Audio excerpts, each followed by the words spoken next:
My family is going to Argentina for 6 months.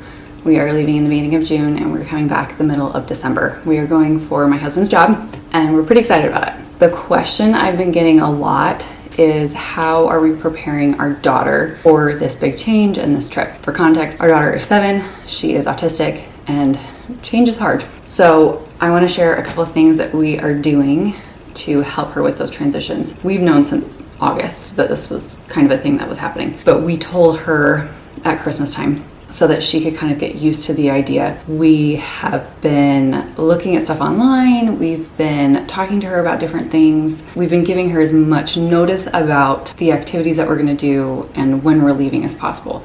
The biggest hurdle that we've had is we did not get our visas to leave until 2 weeks before we were supposed to leave. And then we didn't book our airline tickets until the next day. So I did not have like an actual departure date for her until 2 weeks before we left, which was kind of hard. So I generalized and I gave her and it's the same thing for when we come back. I don't have an exact date for when we're coming back. I know when my husband's start date and his end date are. The dates that we're going and coming back are kind of squishy, so that makes it hard.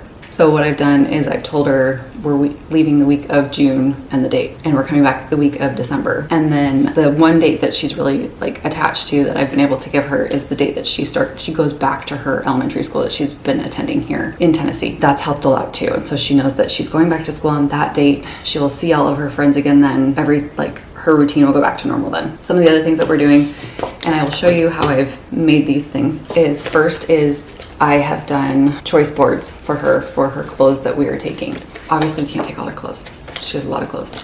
That is mostly on me. And so I've really limited what she can take, and she helped me pick the clothes that she wanted to take. So I now have these choice boards for her to take with us. So she knows what's being packed, what's staying here, and what options she's gonna have while we're there. So that's been really helpful. So to actually make the clothing choice boards, I take the download that is on my website. Again, it's $5 and you get 6 different versions of the actual choice board. You can have for a boy or a girl, however you want to use it, or you can use it for yourself. I remove the background on the image and then I size it down to fit into the spot that it's going to go into. Then I print them. I like to print them at 70-75% size wise so that they don't take up the whole page, because that would be huge, but then they're still big enough that you can see each image on the page. I also like to use cardstock when I'm printing these, because I have found that especially after they've been laminated, cardstock tends to hold up better than regular printer paper. Then I prep for laminating. I get my laminating machine out and plug it in and start heating it up, because it takes a few minutes, and so I want to get that done first before I start cutting out the choice boards, which I then start on. I trim these down because, like I said, they're only 70-75% of the page size, so you want to trim them down so that when you're laminating, you're not laminating blank paper. I use my Cricut cutter so that all of the cuts are even, because if I do it by hand, they're not going to be even, but if you can do it by hand and make it even, or you don't care, then you can do it with scissors. That works too. Once they're prepped and ready to go and the laminating machine is heated up, I then put them into the laminating sleeves and then feed them through the laminator, and then they're ready to be trimmed down again, because you have excess lamination on these, because it's enough in one sheet to do a full piece of regular 8.5 by 11 paper. I can sometimes fit 2 choice boards into one sleeve, so that's helpful, and so I'm not wasting as much. And then I'm done. The whole thing takes about 10 minutes. And then I made a social story about the concept of the trip in general. And what I'm going to show you is a high-level version of making that social story. There are some parts that I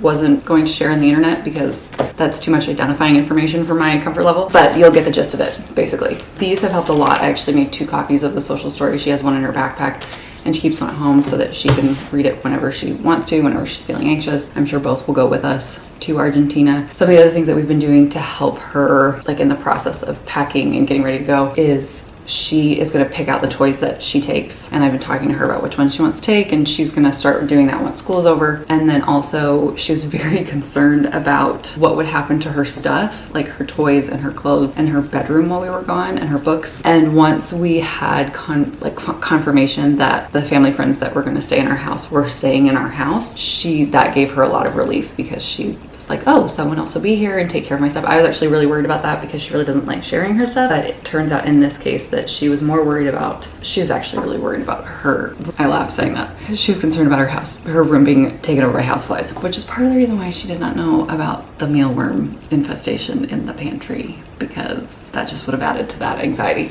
But knowing that this other family's going to be here and they have a young daughter, that she will be taking care of her stuff and that it'll be played with and nothing will happen to it. That's helped a lot. For this social story, I printed out everything that I needed to, and then I cut it all down and started placing where everything was going to go. This was actually the second one that I made for my daughter so that she could have it in her backpack towards the end of the school year, because she was having some anxiety around the school year ending and us going to Argentina. So I was trying to provide as much comfort as possible where I could. I am excluding some identifying things like pictures of our apartment and the neighborhood we're living in, because safety first. Anyway, so you'll just get a general idea here, but this is what it looked like when I was done without obviously the identifying things in it. I think that it was really helpful for her. She still reads it all the time, and we are going to take it with us so that she has a way of seeing it while we're gone. So those are the things that we're doing. Again, I will show you more in-depth versions of how I made these.